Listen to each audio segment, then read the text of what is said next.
Welcome to Game Time Live. We had a shift change. Chris Miles here with my front court, Carlos Boozer, Dennis Scott. We got the shooter, we got the bruiser. What's up, fellas? Good, baby. We're good.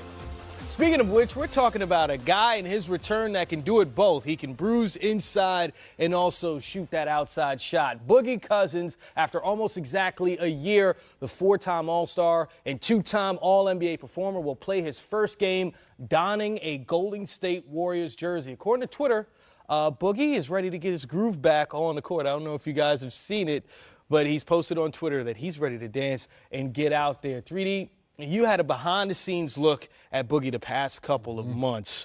What do you think about where he's at and his ability to get back on the court? Honestly, guys, I'm really excited for Boogie, and it's more so Boo's about his reputation as being a young guy, not one to maybe work hard or share the basketball, all these different narratives about him.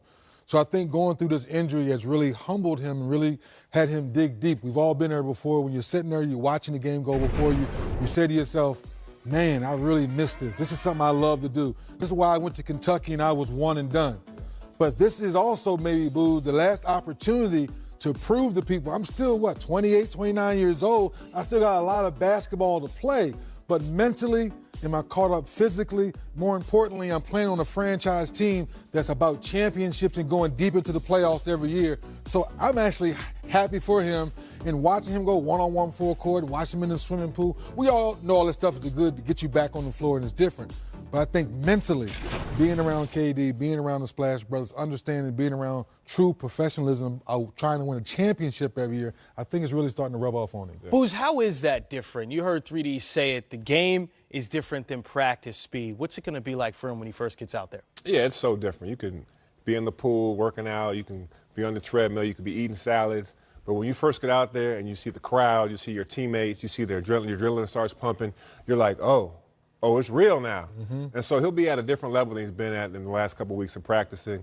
And I'm excited, just as a big man, he's one of the best big men that we got in this game. So I'm excited to see him back out on the floor. And for the Golden State Warriors, you saw the 51 points in the first quarter against the Denver Nuggets. They got Steph Curry back. They got Draymond Green back. They look like your back-to-back champions. And now you bring in an all-star caliber center that he's a guy that likes to score. How is that going to affect their chemistry, you think, at all? Not at all, because if Kevin Durant, and I've been telling people this, Booz, if Kevin Durant can come in as a former MVP and go, okay, this is kind of Steph Curry's team. So if Steph has it going like the other night we saw at home, here you go, Steph. Right. We saw the night before that when Clay had it going with the 43. That was a players-only game. Here you go, Clay. Right. So I think this team being so unselfish, I think Boogie's going to fit right in because it doesn't have to come in. Because we all keep saying the 25 and 12 Boogie. Right. Yeah. They don't need that. They just need Boogie to come play basketball, and the numbers will take care of themselves. Right. And a team like that, I mean, at the end of the day, this is the team where you sacrifice because the bigger picture is a championship. Yep. You know, Boogie's here, he took that $5 million to win a championship. You know, it's an environment where they hang banners on the wall. Yeah, guys get accolades, guys make the all-star team. You know, KD's won the finals MVP. But he's going to sacrifice to win a championship. That's why Boogie came. And you mentioned that deal that he got where allegedly that was the only offer on the table for a four-time All-Star, two-time All-NBA performer. Sometimes you're in a situation where you're humbled a bit, right?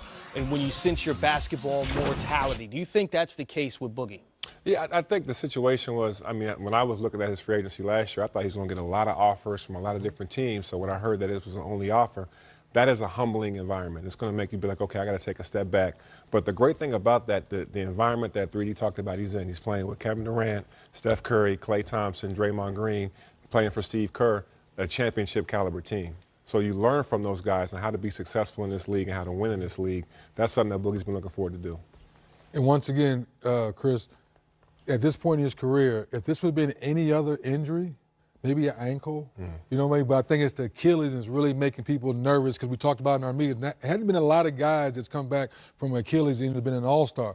But once again, you don't have to be that guy this first year. If you can fit in and be that person to help them win again, now you're telling the rest of the NBA, I know how to play winning basketball. I've kind of changed the narrative on how people used to look at me.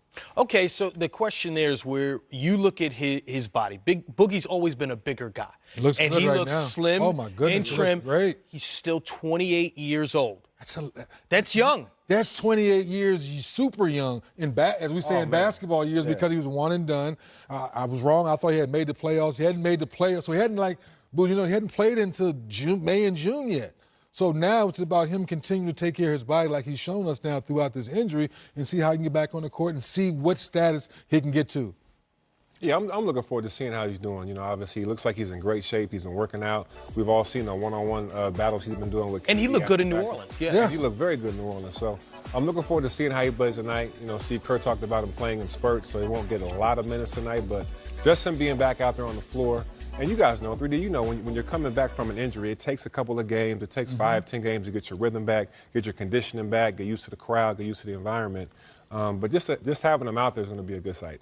I'm a little concerned with the excitement of the game because we never fully extend in practice or in swimming pools. So when you got a guy coming at you, and with that shake and bake, now you got to get down a real defensive stance. That's when you can say, oh, I'm back. And then the next morning, how stiff are you? How sore are you? Because now you have taken your intensity to another level, and all those things remain to be seen.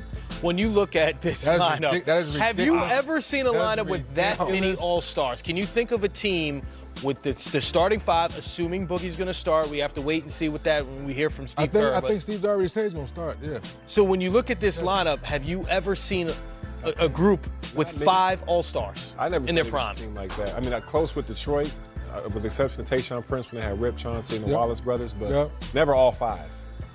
And 4 of those 5 have scored 50 points in a game. Yeah, I can't, I'm sitting here thinking. Trying to think back of Magic Johnson, maybe? Nah, because Byron Scott probably wouldn't have been the. Correct, yeah. Yeah, so it's hard to think, and maybe Celtics, maybe. McHale, Bird, backcourt, Dennis Johnson. Yeah, close. But Dennis Johnson was an all-star when he was in Seattle. Not 4 guys who scored 50 They're all so young in their career. They're all 30 and under. And they're in their prime. Yeah, they're all 30 and under, right? Because Steph just turned 30. Yeah, so, woo, good gracious. When Steph's the elder statesman, I mean, that's a daunting task considering we don't know what we're going to see from Boogie. But if he's remotely close to that, as good as he looks working out. Just skill-wise, his skill set. When you look at what the Warriors have done with Bogut, with Zaza Pachulia, JaVale McGee, now you're looking at Cousins, you're saying, wait a minute, talent-wise, you can put all those guys together and Boogie still has that much talent. The question is, mentally, will Boogie buy into what they're trying to do with the team? That's the bigger question. So is the Achilles tear the scariest injury for an athlete? Because let's look at some careers that ended. Our very own great Isaiah Thomas didn't play a game after. I was in that game, yeah, I was in that game. So you remember that moment? As soon as Isaiah started working here, we talked about it. It's like, man, you in that Orlando team. That's the last time I played basketball, and I tore my Achilles.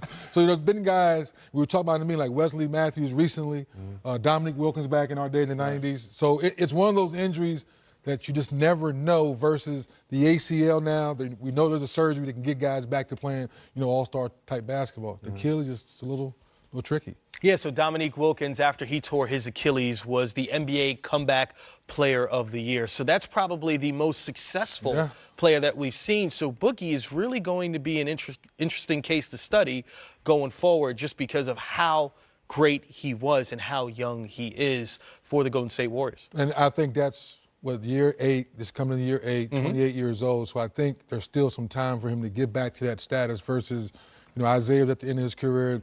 Dominique, we've always said, was the human highlight reel, was a freak of nature, so he got back to there. So it's going to be interesting. Yeah. Can you continue to put in the work to get the confidence back in your legs, get out there and to play the way you want to? Here's Boogie and Steve Kerr on his debut tonight.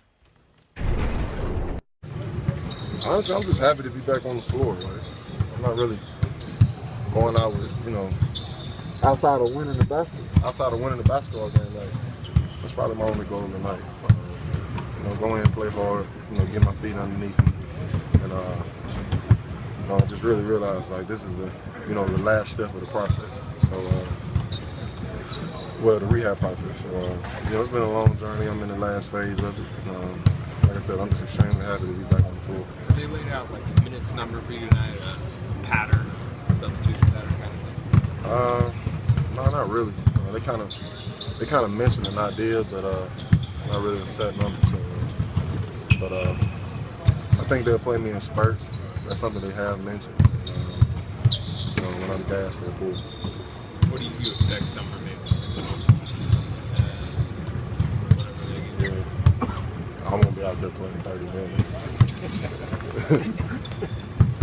With the new system, how are you feeling now that you're back up to full speed or whatever, in terms of comfortability and just getting out there and playing with 5 guys? Well, I mean, me finding my rhythm individually is going to be hard enough, but it's a great group of guys. They've been supportive of me through this whole process, and I don't think it'll change once we step on the floor. But I mean, we all understand the situation, and I think they'll help, guide me through the rest of this process. Do you feel like the coaches are going to let you have free reign, let you do everything that you can do immediately, that they'll be able to fit that in? I don't know about all of that. But, I'll come in and play my part, do what I can to help the team win. Marcus, what are your expectations in fitting into whatever pace the team is playing? Like I said, I don't really have any expectations besides, just helping the team win. As far as the pace goes, I got to get back used to the NBA pace in general, not just the team's pace.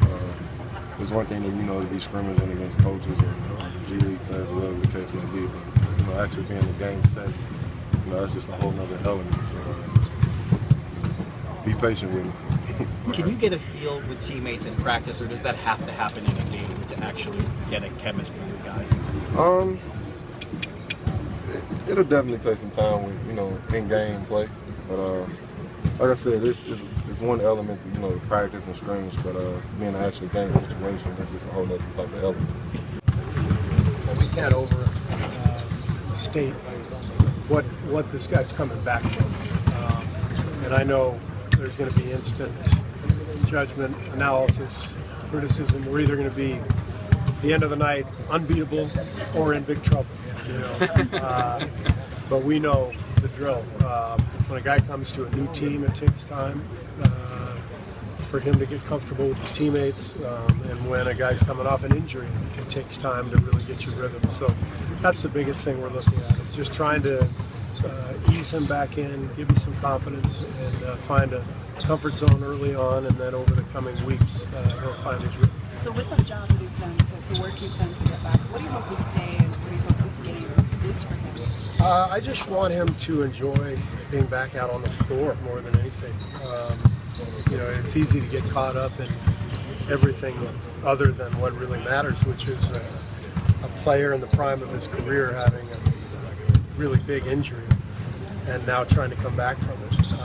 So we want him to enjoy the process.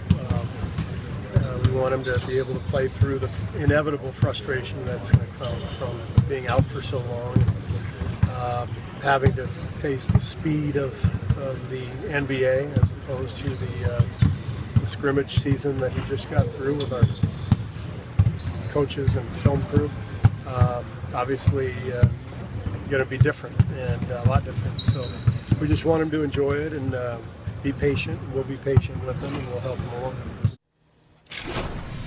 Scrimmages, scripted stints, short bursts, some of the terminology that Steve Kerr used there. And look, Boogie was playing, we said the numbers over and over again. 25 and closer to 13 and 5 assists. Can't leave that out. Those are MVP numbers last year. Booze, in the prime of your career, when you was getting your double-doubles and you have had an injury, would you have been willing to go play down in the D-League back then? Oh, I don't know. I mean, Being honest, thank you. Probably not. Right? Yeah. In your prime, you getting double-doubles, you making all-star teams, the career you had, and you'd have had an injury, and they would have said, okay, we're still going to pay you, but we need you to go down to the D-League now, which is now the G League, to get reps because we don't practice right now. Yeah. Would you have done it so welcomely? No, Probably not. I think most guys wouldn't, right? To be honest. I don't think I would have either. I would have rather worked out with my guys. And we're seeing what Chandler Parsons went through a little bit with Memphis, right? Yeah, same thing. This is why I think this Boogie Cousins we're seeing now, being around Bob Myers, general manager and president, then being around Steve Kerr, being around winners, I think we're going to see the right Boogie. Because Boogie went down to the G League and practiced multiple times. Right.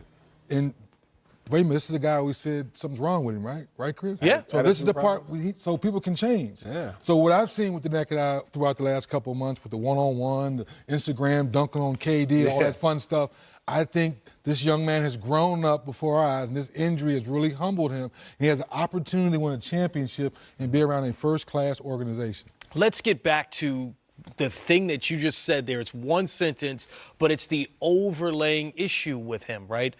The discipline off the court, the fact that he's so talented, has not played in the postseason in his career. Is he willing to play defense? Is he willing to buy into what the team needs? Because the Warriors have all the scoring and the offense that they need. When you look at Boogie and you hear him now, what does he bring to the table that the Warriors don't have? Yeah, I mean, that inside presence where he can rebound, he can defend, he gives you that presence inside where you can throw me the ball, I can get a bucket. I think to add to 3D's point, he's around winners now. This is the first time in his career, with the exception of, last year in New Orleans where he was hurt the second half of the year. He's around a whole winning environment where guys sacrifice to win. Like, they're not going to need him to put up 25, 13, and 5 to win a game. They can win a game without him. They've proven that already this season. They want that presence inside. They want to give him. You heard what Steve Kerr said. We want him to enjoy the process of playing basketball again.